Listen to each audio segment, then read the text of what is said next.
Interactions between citizens, scientists, businesses and policymakers are essential to enrich research and to reinforce society's trust in science and innovation. We need to open up more science for citizens so that research and innovation aligns with their needs and values. Thanks to the Crowd for SDG project, my student team and I are now addressing water scarcity in my city, Monterrey. We plan to use citizen science and AI to detect water leaks in the distribution system so that less water is lost in a year. Action provides funding and support to citizen science initiatives that work with communities that are underrepresented in science, like disempowered youth or people with visual impairment. In these projects, volunteers learn how to collect data about different forms of pollutions, how to build and use sensors to measure air pollution in the areas they live in, or to grow their own vegetables without pesticides. Initiatives have to be taken on the local or on the regional level. In Terrifica, we invite citizens to mark climate change hotspots on a digital map. We then involve them in co-creation processes to develop climate change action plans. Together, we can enlarge our collective capabilities and the scope of innovative solutions.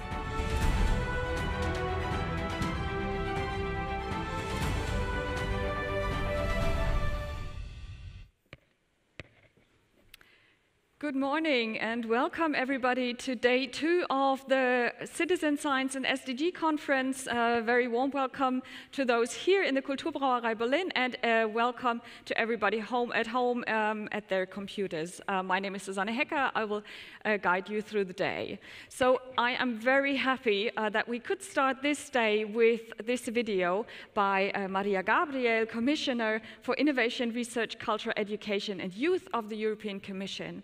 To give you a little bit of background on this video, when the European Research Area communication was issued 2 weeks ago, there was a general video about the revitalized era, and that was covering all the 14 actions, the SDG actions. And with this video on citizen science, it's the first one that is more focused on a specific action, in this case, water scarcity. And I think it shows in a very, very nice and compelling way that there is the need for deeper and wider interaction, also on the local, but also on other scales between science and society. And as the Commissioner has said, it's a top priority for the European Commissioner for Research, Innovation and Education. So thanks a lot for this brilliant video, and the timing was just perfect. The video was released on yesterday, and you can find it on Twitter as well. So again, welcome to this day. Maybe not everybody was able to join us yesterday, and for those who were there, just a little recap of what happened yesterday. So we heard voices from policy, science policy, research, but also practice on citizen science and the SDGs yesterday. And we started the day with greetings, and then also there were different sessions, as you all know. For instance, on sustainable cities, on engagement and who is engaged or who could be engaged in citizen science. We talked about platforms, citizen science platforms in various ways.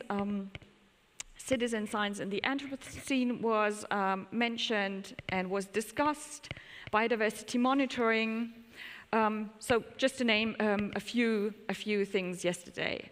As well, not in here, but outside of the Kulturbrauerei and also virtually, there is a festival going on and e-poster sessions, which are open today as well. So I heartily invite you to take the opportunity and have a look there. And for those here in the Kulturbrauerei, there will be a guided tour for you through the festival at lunchtime at 12:30 today. So please, if you're interested, go to the reception registration, and we will start the guided tour there, hopefully with less rain than yesterday, but the colleagues are really eager to talk about their projects and to welcome you at their booths.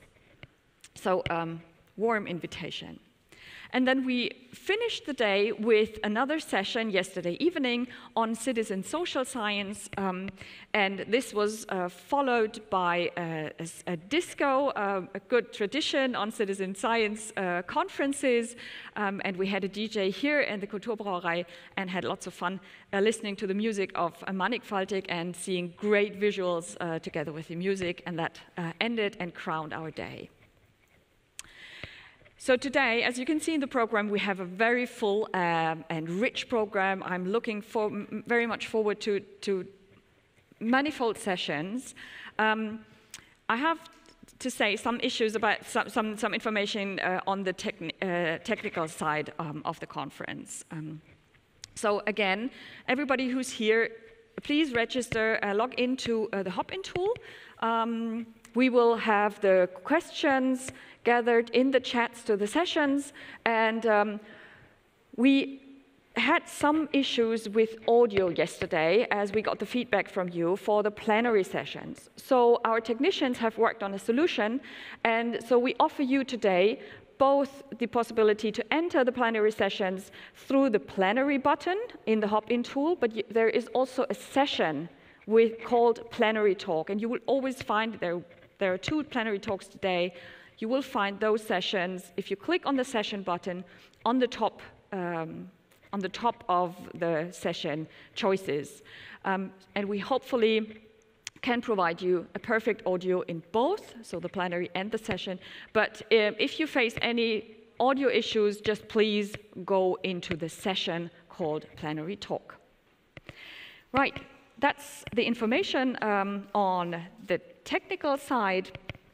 And now I would like to open the program for today with a plenary talk. And we are very happy that we have Josep Perelló with us. And I hope he is there remote, and maybe we can see the picture of him already.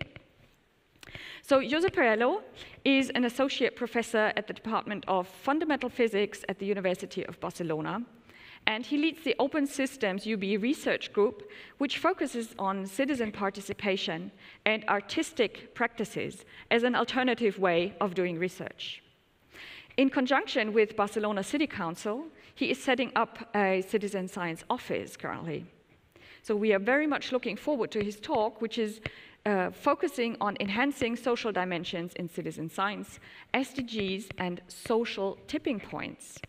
You can also, following the plenary talk, meet the expert Josep Perelló in the respective session. Josep, very warm welcome, good morning, and we're very much looking forward to your thoughts. The floor is yours. And it's very nice to see you here. It's for a while that we have been also enjoying and partnering and just having some experiences on how citizen science has been growing during these years. So my talk will be mostly devoted to answer these questions that I was mentioning before. So what can be the role of citizen science in a research-oriented frame inside the SDG goals? And also whether we can imagine citizen science practices as social tipping point interventions. This is a new term that it comes from climate action that is being discussed and very intensively discussed in journals like Proceedings of National Academy of Sciences or Science during last year.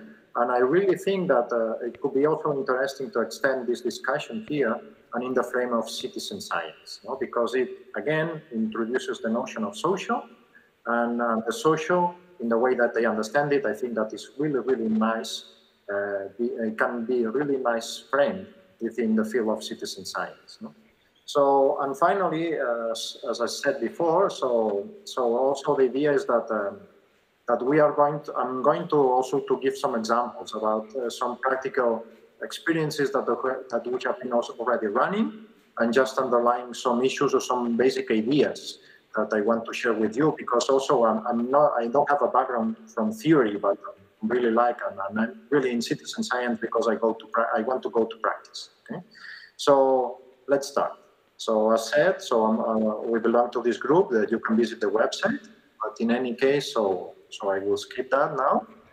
And I will start from here because I really see myself right now. So already having some years of practicing citizen science, even if it is coming from research, but I would say that some of the people coming from policy making or from, I don't know, schools or from many other fields, maybe they already have some experience, and we already question ourselves why we are really inside citizen science, no? Because honestly, so we are not really inside academia, for instance, is not at least strong enough yet.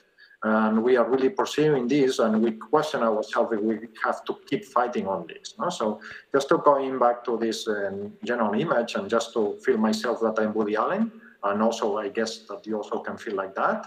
And I would just briefly remind that also the ambitions of SDG goals. I'm just taking this as a general quote from the website that is explaining from United Nations, and also that not to forget that these are universal goals, so we must share them.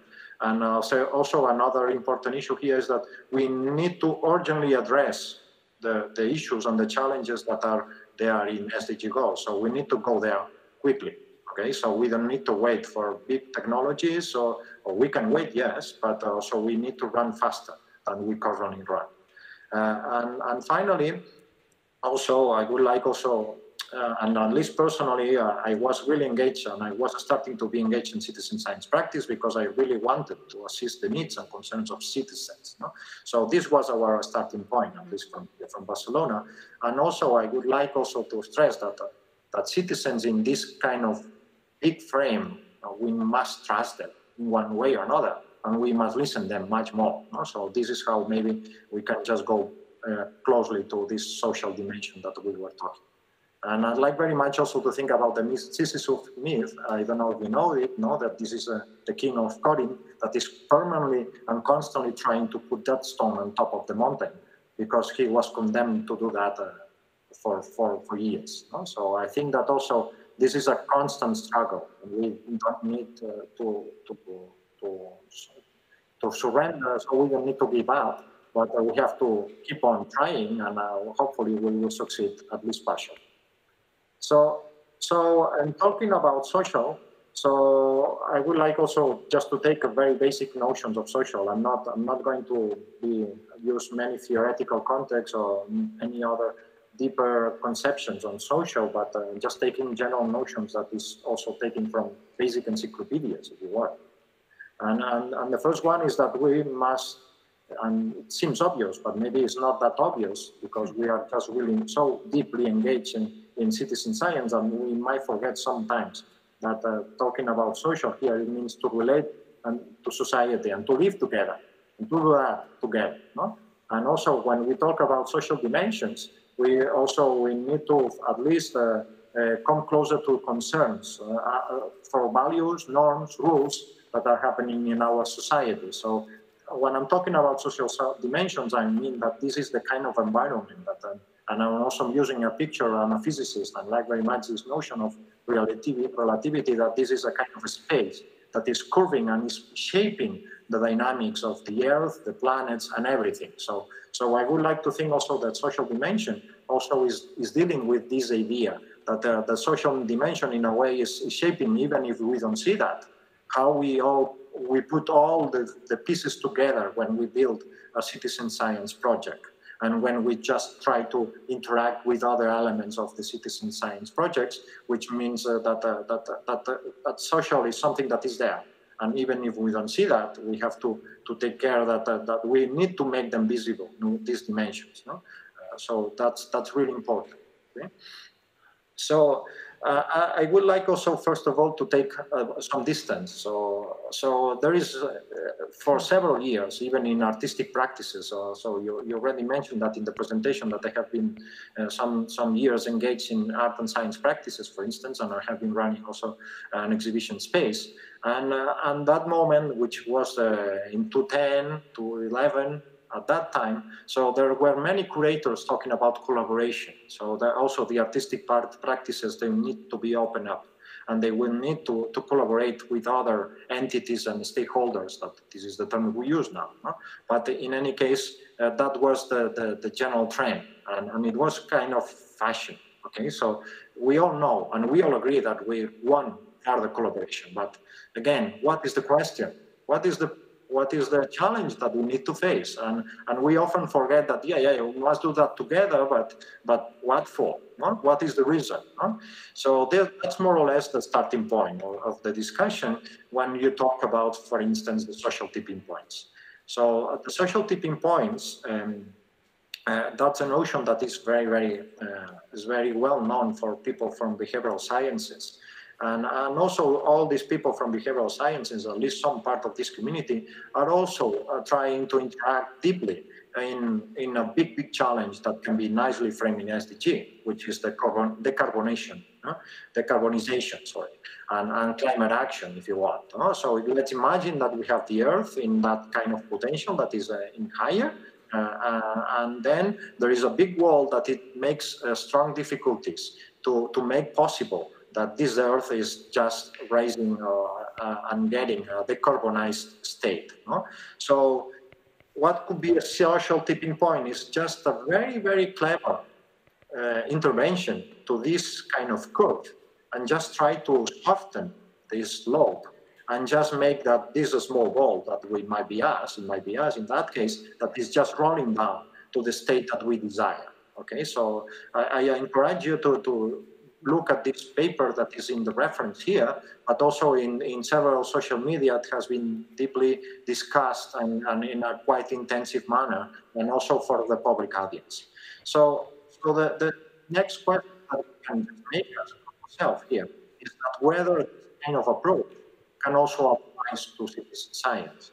Can citizen science be understood as a kind of a social tipping intervention to this big challenge that we must face in that case, but it can be also associated with any of the SDG goals. So how citizen social science practices, because we are now already introducing these social tipping points, why and how can be this possible? Because also when we talk about social tipping points, means that we are just making interventions to the system, to the situation, but also just to trying to change very quickly and the social norms, or the social adoption of specific social norms, and trying to do that in a very clever and subtle way.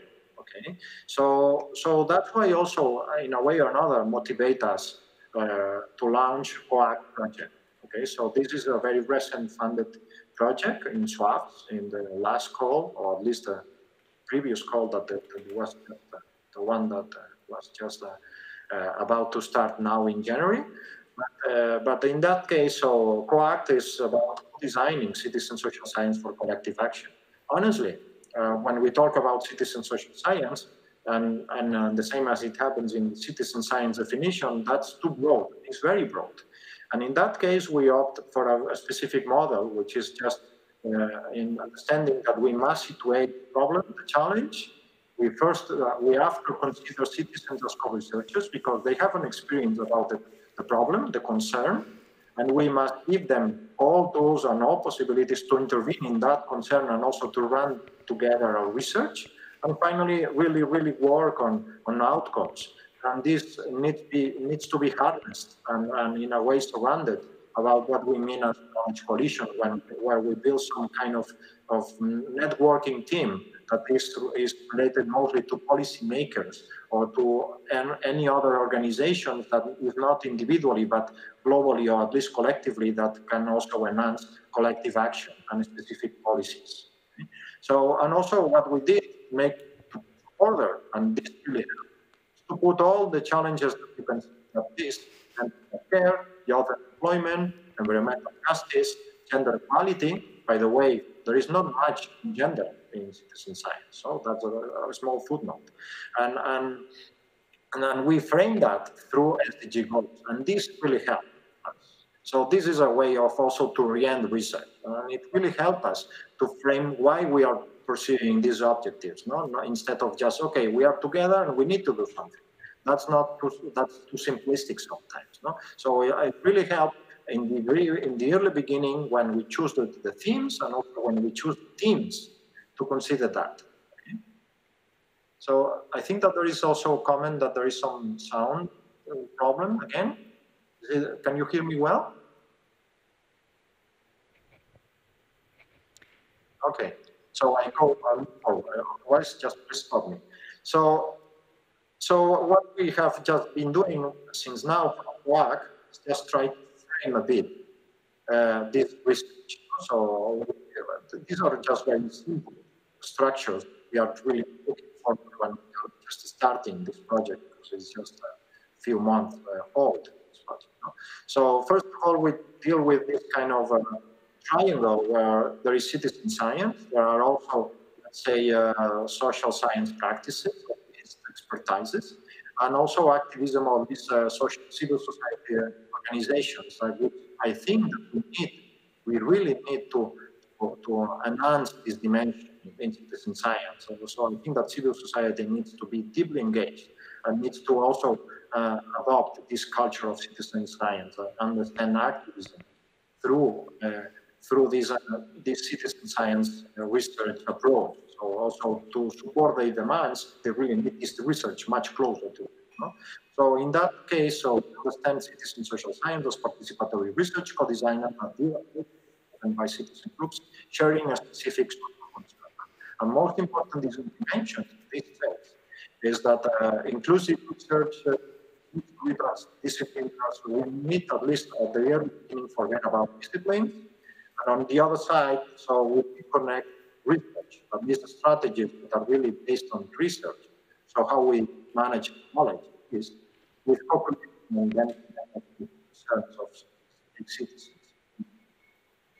And on the side, so this knowledge position needs to harness this social change, because not the results on their own will change anything, but also we need to connect this knowledge with policies and also to enhance some specific social, collective social activity.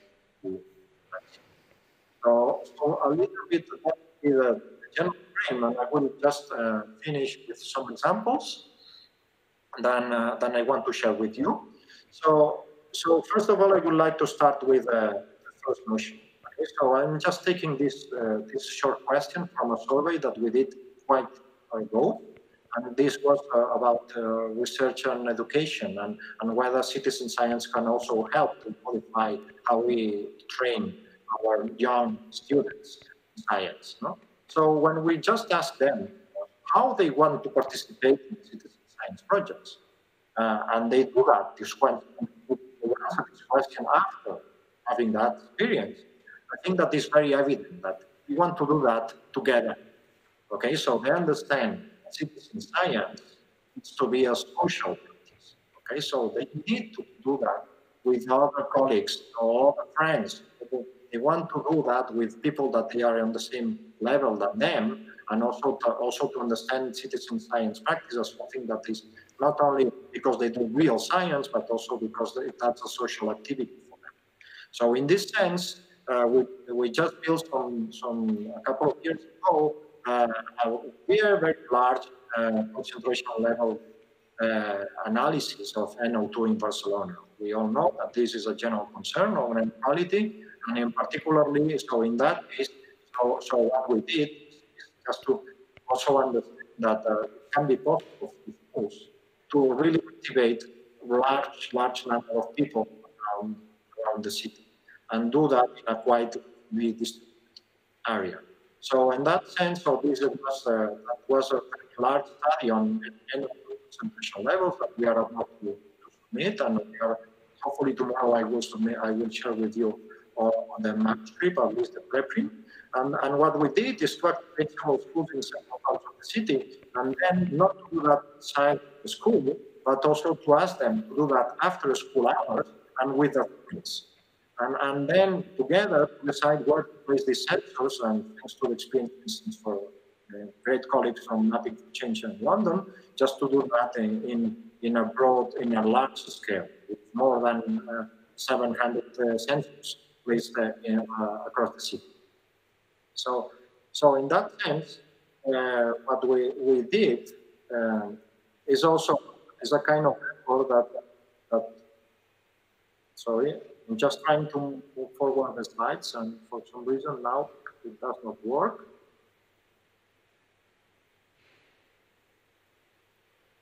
Yes. Now it will come. So at that level, so what we did is just to try to do a general scheme and insisting that thanks to this social activity, it is possible to get data that it was not possible to get before. So at that level, what we did here in Barcelona at least is that through an exhibition, we build a participatory infrastructure. And through the participatory infrastructure, we build a campaign. But this was coming from cultural world, not from science. And thanks to that, we engaged several partners to do that together. And just to do 725 points, which compared to regular campaigns done in Barcelona with professional scientists, they only got like 300 points. So it's a big change of the scale of all this effort here. And another notion, so we first thought, okay, we need to do that together. And we need to think about all the people that is engaged and just play the rules, not our own rules as scientists. So let's think about cultural context, also think about schools, but also I think that we need to think about considering that we are doing science in public, and we forget about that. So science is doing, citizen science is doing public experience, is doing something with no walls. Okay, so we are not doing this in a hidden manner. So we are just expressing ourselves in a public space sometimes. And this is just an example of something that we are just doing during the last years, but I want to raise this very general idea here. So that it's important that we shall insist that we are doing public science. So that we are doing that in a place that we are not behind a wall. Okay, so we need to expose ourselves and understand that this is the kind of dialogue that we make with all participants that are engaged at any level in our research. So just to mention an example, we did a big, large public experiment of the accent because it comes from the Catalan version. And the idea is that it was dealing through a theater arts festival. And this is the right platform to do these large-scale experiments. If we want to have a lot of people engaged to know about social interactions, there are many strategies, but citizen science is a very good strategy to do that. And so understanding that also art science in general, or any other connection with science, is not about assembling public for science, but it's also about running public experiments in the sense that we are opening up, we are exposing ourselves to others and talk in other contexts, and we must adapt to one context of being reached in this approach.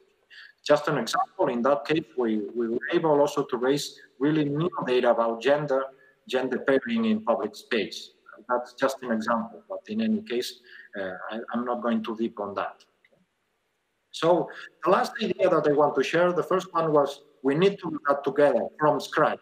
Okay, so we don't need to start our citizen science projects alone, maybe with civil society organizations and many other individuals, organizations that are really far from science. Okay? Second one is that we need to do that in public, so we need to enhance public discussion of our own projects, and that's crucial. To make that possible, we need perhaps to build new partnerships that we are not used. And finally, I would also talk about a very nice paradigm that I would say that also can help also to think about other roles of citizen science. That is, for instance, what can be the role in libraries? Libraries right now are really changing their purpose. Okay, so they are rethinking their work. So I also understand that and insisting that for participants, being part of a citizen science project is an experience. Okay, and it's not about building new knowledge them in one sense, what it is in libraries, but it's being there and handle these books and learning and sharing their experiences and believe that also they can provide really relevant new knowledge that maybe scientists on their own cannot get. So that's a general quote by a great writer from Chile that I think that it really applies here. So in that sense, I would say that also libraries can be understood as community hubs. You know? So maybe we can also think that citizen science can also be part of this game.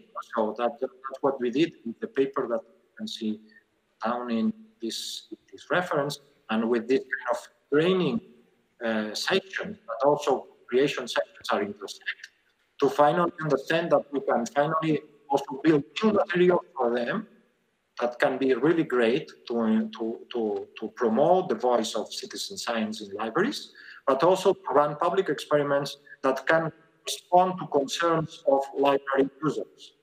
And they might sound very far from what libraries in their own purpose or on their own agenda, but it's the idea that they can talk about housing price regulations, and this is a hot topic, at least here in Barcelona, and I guess that in Berlin is also a really, really worrying topic for people because they cannot afford prices right now.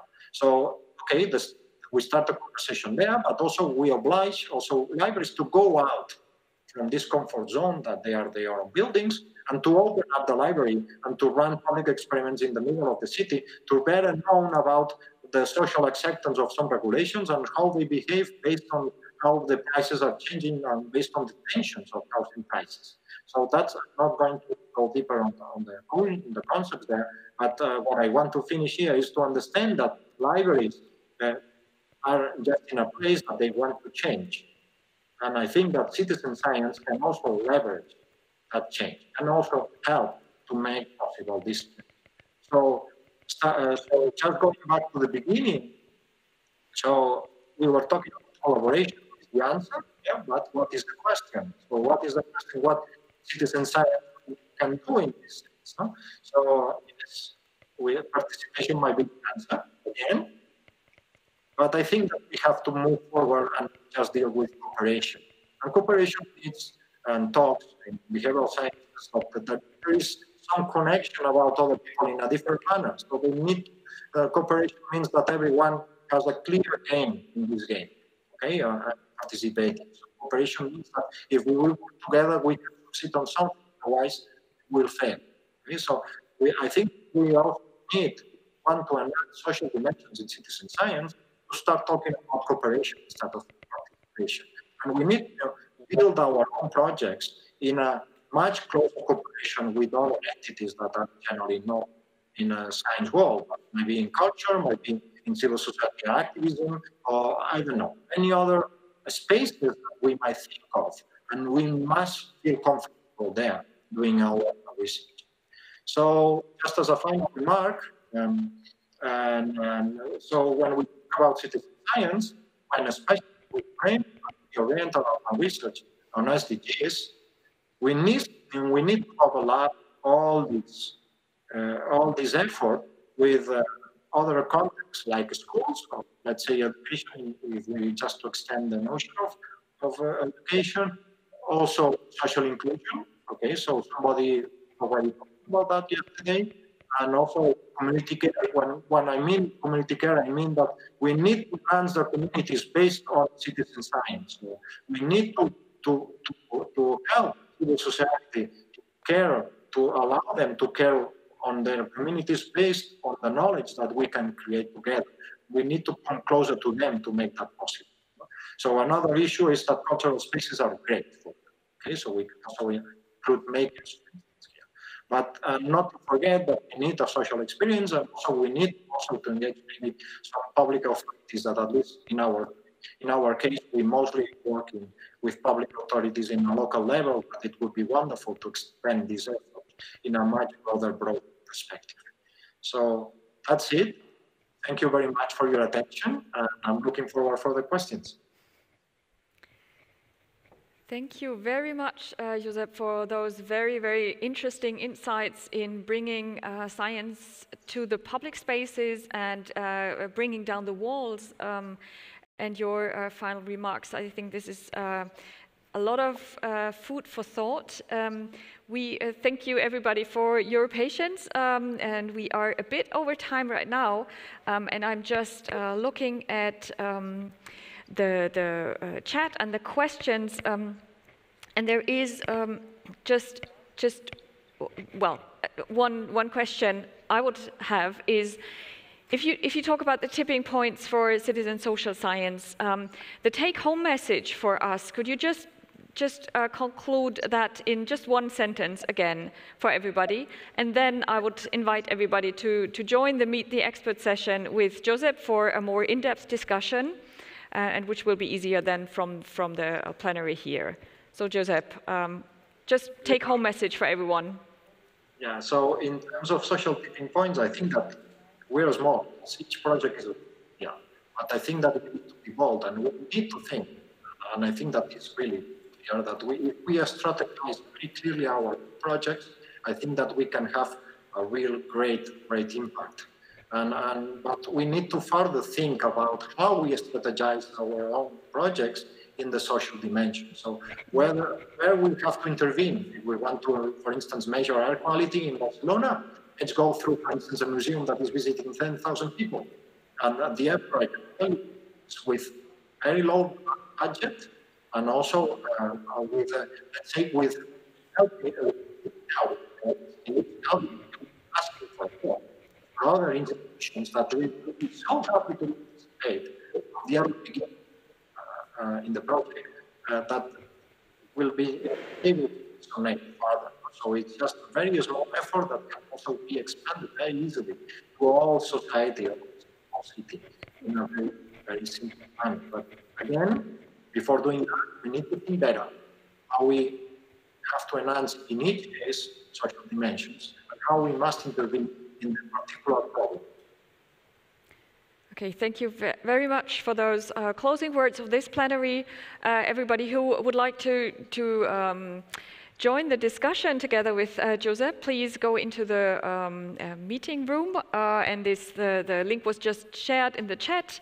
Everybody else, just grab a mug of coffee or tea as you like. There are also networking rooms where you can meet each other in the tool, and otherwise we meet again at, let me have a look, at 10:20 for the different sessions. And for now, thank you very much from this stage, Josep, and great to see you on the screen. See you soon, everybody. Thank you. Thank you.